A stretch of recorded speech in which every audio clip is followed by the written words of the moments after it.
All right, so let's dive into Tata Elxsi's Q3 performance for FY25. We've got a lot of interesting stuff to look at. Press releases, their investor call, and analyst reports.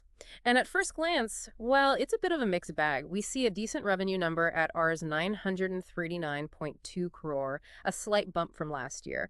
But the profits took a dip compared to the last quarter. Hmm. And geographically, growth seems really strong in Japan and India, but Europe is lagging behind. Yeah, it's fascinating because, we're not just looking at numbers on a spreadsheet here. Yeah. These results give us a glimpse into how a global design and tech company is navigating, a pretty turbulent economic landscape, one which I know you've been following closely. Exactly. So let's get into the nitty-gritty. The revenue figure of ours, 939.2 crore. It's up 2.7% year over year, but down 1.7% from the last quarter. That dip has to raise some eyebrows, right? Definitely.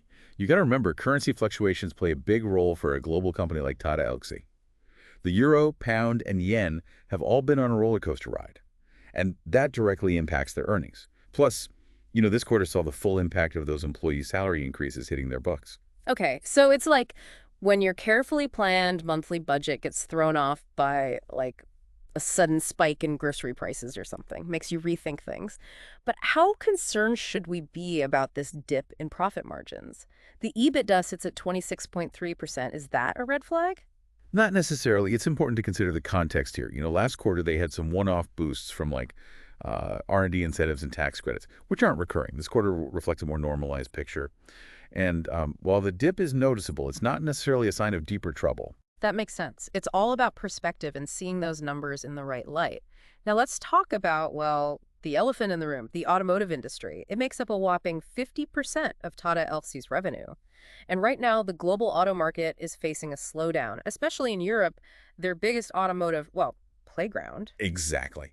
This slowdown translates into project delays and budget cuts across the board, and that's going to directly impact Tata Elxsi's growth. It's almost like a domino effect. You see weakness in one area, and it ripples outward. But wait, there's a twist. We're seeing incredible growth in Japan and emerging markets, up 66.8% year over year. What's driving that surge while other regions are struggling? This is where Tata Elxsi's strategic maneuvering comes into play. They're not just like sitting back and weathering the storm. They're proactively securing new deals in high-growth regions and setting up dedicated development centers, like the one for Suzuki in India. So it's like they're diversifying their portfolio, spreading the risk, and tapping into regions where the demand is still strong. Precisely. And they're not just chasing short-term gains. They're laser-focused on long-term trends shaping the industry, like software-defined vehicles or SDVs and electric vehicles, EVs. They're investing heavily in these technologies, which signals a forward-thinking approach. It's like they're anticipating the next wave and positioning themselves to ride it. Now, you can't talk about the global auto industry without mentioning, well, the 800-pound gorilla in the room, China. Their EV makers are making waves and impacting the entire global landscape. Does that trickle down to Tata Elxsi even though they aren't directly operating in China?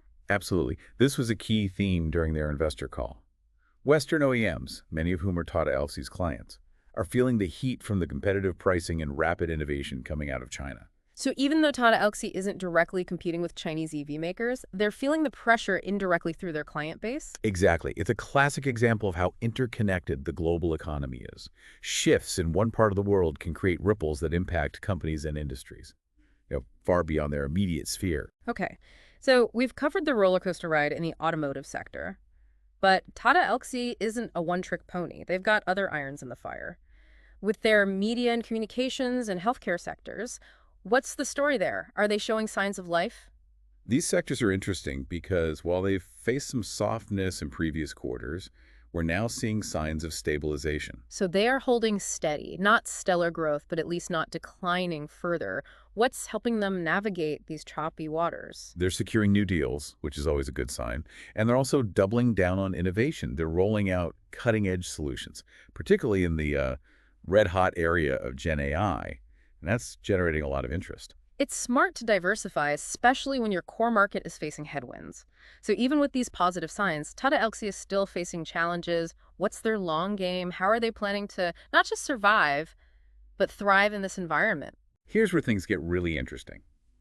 Despite all the challenges, Tata Elxsi is making strategic investments for the future. They're continuing to invest in R&D, even during this downturn. That's not something you see every day. That's a bold move.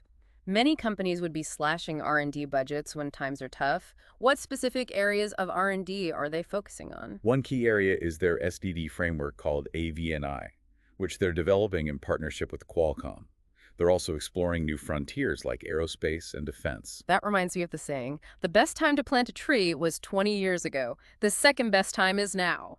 Tata Elxsi is playing the long game, even in the face of short-term challenges. It's a clear sign they believe in the future of these industries. They're not just reacting to the current market conditions, they're anticipating where the puck is going, to use a hockey analogy. So we've got a company grappling with global economic headwinds, but also making bold moves to position themselves for the future. It's a classic tale of risk and reward. What are your thoughts on their biggest hurdle right now? The immediate challenge is navigating the uncertainty in their core automotive market, that slowdown in Europe, coupled with the pressure from Chinese competitors, creates a lot of volatility. They need to be agile and adaptive to stay ahead of the curve. It's like they're sailing through a storm, while simultaneously trying to upgrade their ship for the long voyage ahead. Exactly. And that's precisely what makes their performance so intriguing. It's a microcosm of the larger trends shaping the tech and design world. Trends I know you're keen to understand better. Absolutely. We've covered a lot of ground here, from the financials to the strategic moves to the global forces at play. But there's more to this story, right? It's not just about the numbers. It's about the vision and the people driving this company forward. That's a crucial point. We've looked at the what. But now it's time to delve into the why and the who behind Tata Elxsi's performance. That's where the real insights lie. Before we jump into Tata Elxsi's specific moves, it's helpful to kind of zoom out and look at the bigger picture. Think of their performance as like a microcosm of the larger forces, reshaping, the entire tech and design world. Okay, I like where this is going. Paint that bigger picture for us. What are some of the key forces at play here? Well, we've already touched on the rise of Chinese EV makers. But think about this. It's not just about competition in the auto industry. It's a signal of China's growing ambition to be like a tech leader. On a global scale, that has ripple effects for companies all over the world. And you can see how Tata Elxsi is responding to, that new reality. So it's not just about keeping up with the Joneses. It's about understanding how the landscape of innovation itself is shifting. Exactly. And then there's the whole software-defined everything trend. We've seen it in phones and homes. And now it's transforming the automotive world. Cars are becoming increasingly complex, driven by software more than ever before. And that creates a unique set of challenges and opportunities for companies like Tata Elxsi. Challenges because they need to adapt and stay ahead of the curve, but also opportunities because they can leverage their expertise to provide cutting-edge solutions that car makers need to survive. You got it. And let's not forget the macroeconomic climate. We're in a period of high inflation, rising interest rates, and geopolitical tensions. That creates a ton of uncertainty for any business, but especially for a global company like Tata Elxsi. It's a lot to juggle. No wonder they're making those long-term investments you mentioned, trying to place smart bets on where the world is headed. Let's talk about some of those bets. You mentioned their SDV framework, AVNR, and their partnership with Qualcomm. What's the big deal about this? AVNR is more than just software. It's a complete cloud-based platform that allows car manufacturers to design, develop, and test the incredibly complex software systems that are becoming the brains of modern vehicles. Think of it as the operating system for the car of the future. So it's not just about designing the car's exterior anymore. It's about the software that controls everything, from navigation to entertainment to safety features, even autonomous driving. Exactly. And partnering with Qualcomm is a brilliant strategic move. Qualcomm is a leader in chipsets, not just for phones, but increasingly for the automotive industry as well.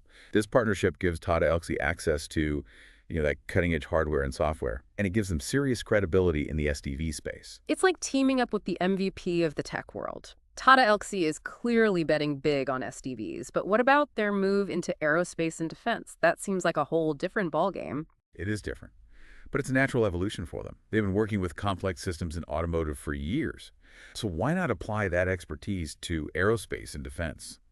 Think about the software that controls drones, aircraft, all the sophisticated defense systems. It's a massive and growing market. So they're leveraging their existing skills and knowledge to tap into a new market. Smart. They're also expanding geographically. With a new offshore development center for Suzuki in India, why is that significant? Think about it this way. India is becoming a global tech powerhouse. And this move allows Tata Elxsi to tap into that incredible talent pool. This development center will be focused on the software for, connected, electric, and autonomous vehicles, all the hot areas. So it's not just about cost savings, it's about being where the innovation is happening. Exactly. And for Suzuki, it's a way to access world-class engineering talent and speed up their development process. It's a win-win situation for both companies. They're making all these big moves, investing in the future, even when their core market is facing some serious turbulence. How do you think they're balancing those short-term challenges with their long-term ambitions? Well, their biggest challenge right now is managing the uncertainty in the automotive sector, that slowdown in Europe, coupled with the pressure from Chinese EV makers, creates a lot of volatility. It's like they're walking a tightrope, trying to keep their balance in the present, while also taking steps toward a future that's still taking shape. That's a great analogy. It's all about agility and adaptability. So what should investors be watching for in the coming quarters? What are the key indicators of whether their strategy is working? First, watch the progress of Avinon, their SDV platform. How quickly are they securing new clients? How is this platform differentiating them from the competition? Second, keep an eye on their expansion into aerospace and defense. How are those early wins translating into long-term growth? And how about their performance in India and other emerging markets? Those seem like crucial growth areas for them. Absolutely. Their ability to secure new deals, execute effectively, and scale their operations in these regions will be a major factor in their overall success. It's a complex game they're playing, with multiple pieces moving at once. Investors need to pay attention to all the different aspects of their strategy. That's why we do these deep dives. We want to give you, the listener, a holistic view of the company's performance. It's about understanding the story behind the numbers, not just the numbers themselves. And what would you say is the key takeaway from this story so far? Why should our listener care about what's happening with Tata Elxsi? Here's what I find fascinating. Tata Elxsi's journey is a window into the future of work, the skills they're developing, the partnerships they're building, the industries they're entering. It all provides clues about where the jobs of tomorrow will be. So it's not just about investing in Tata Elxsi, it's about understanding the trends they represent and how those trends might impact our own career choices down the line. Exactly. Pay attention to the moves they're making, the technologies they're investing in, and the global forces they're responding to. It's a masterclass in adapting and thriving in a rapidly changing world. Okay, we've covered a lot of ground, from the financials to the strategic moves to the global context. What's the next layer of this onion we need to peel back? We've analyzed the numbers, the strategies, the external forces. But what about the human element? The leadership that guides Tata Elxsi's vision and decision-making? That's where we're headed next. Welcome back to our deep dive into Tata Elxsi. We've covered their financials, their strategic bets, and the global forces shaping their industry. But now, let's get to the heart of it. The people behind the scenes. The leaders who are steering the ship through some pretty choppy waters. Yeah, it's easy to get caught up in the numbers and the market trends, but ultimately it's the human element that really determines a company's success. The vision, the decision-making, the leadership style. Absolutely. So let's step into the boardroom, so to speak. You had a chance to listen to their earnings call. What was the overall tone from the management team? What kind of vibe did you get from them? It was a really interesting mix of cautious optimism and a strong sense of resolve. They were very upfront about the challenges, especially in the automotive sector. They didn't shy away from the difficulties. I appreciate that honesty. So many companies try to put a positive spin on things, even when the situation is tough. But here's what struck me. Even while acknowledging the headwinds, they kept emphasizing their commitment to long-term growth and innovation. They kept coming back to those strategic investments in SDVs. Aerospace and defense. And emerging markets. It's like they're saying, look, we know things are tough right now, but we're not backing down. We have a plan, and we're sticking to it. Exactly. And that plan seems to be built around, a few core themes. First, they're dead set on becoming a major player in the software-defined vehicle space. They're convinced this is the future of the automotive industry. Oh. And they're putting their money where their mouth is. They're not just dipping their toes in the water, they're diving right in. What else jumped out at you from their comments? They're really focused on diversifying their revenue streams, not just geographically, but across different industry verticals as well.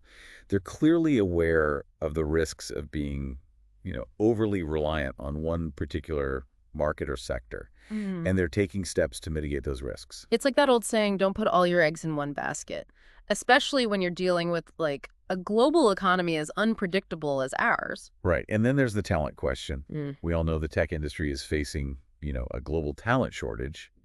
What's Tata Elxsi's approach to attracting and retaining top talent? It's a battle for the best and brightest for sure. What did they have to say about that? They talked a lot about creating a culture that fosters innovation and growth, competitive compensation packages, of course, but also things like upskilling programs and opportunities for professional development. So it's not just about throwing money at the problem. It's about creating an environment where people feel valued and challenged, a place where they can grow their skills and build their careers. Absolutely. And they seem to get that. They Yeah. understand that in Mm. today's world. Talent is your biggest competitive advantage. Okay.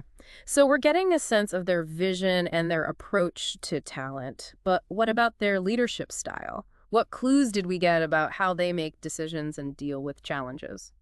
One thing that stood out to me was their emphasis on collaboration and partnership. They talked about working closely with their clients, their tech partners, even their competitors in some cases, to, find the best solutions. That's interesting. It's not about trying to go it alone or hoard all the knowledge. It's about recognizing that you can achieve more by working together. Exactly. They seem to have a very open and collaborative approach, which is essential in a fast-moving industry like tech. All right. We've explored Tata Elxsi from every angle. The numbers, the strategies, the global context, and the leadership behind it all. Any final thoughts before we wrap up this deep dive? Here's what I find most compelling. Tata Elxsi is a company in transition. They're operating in a world that's changing at warp speed, but they're facing those changes head-on, with a clear vision and a strategic roadmap. They're not just reacting to the chaos, they're trying to shape it. Exactly. And I think that's something we can all learn from, no matter what industry we're in. The world is volatile, unpredictable. But the companies and the people who thrive are the ones who are adaptable, who can anticipate change and make bold moves. So it's about embracing that growth mindset, constantly learning and evolving, Yeah. and being willing to take calculated risks. That's the key takeaway here. Don't be afraid to challenge assumptions, to experiment, to step outside your comfort zone. That's how you stay ahead of the curve in a world that's constantly shifting. Well said. And on that note, it's time for us to surface from this deep dive. We've covered a lot of ground, but the exploration doesn't end here. Be sure to check out the show notes for links to all the source material we discussed today. And don't stop there. Keep digging, keep researching, and keep asking those tough questions. The world of tech and design is an ever-evolving landscape, and staying informed is the best way to navigate it. Thanks for joining us on this deep dive into Tata Elxsi. We'll be back soon with another fascinating exploration of the ideas and trends shaping our world. Until then, keep learning, keep questioning, and keep diving deep.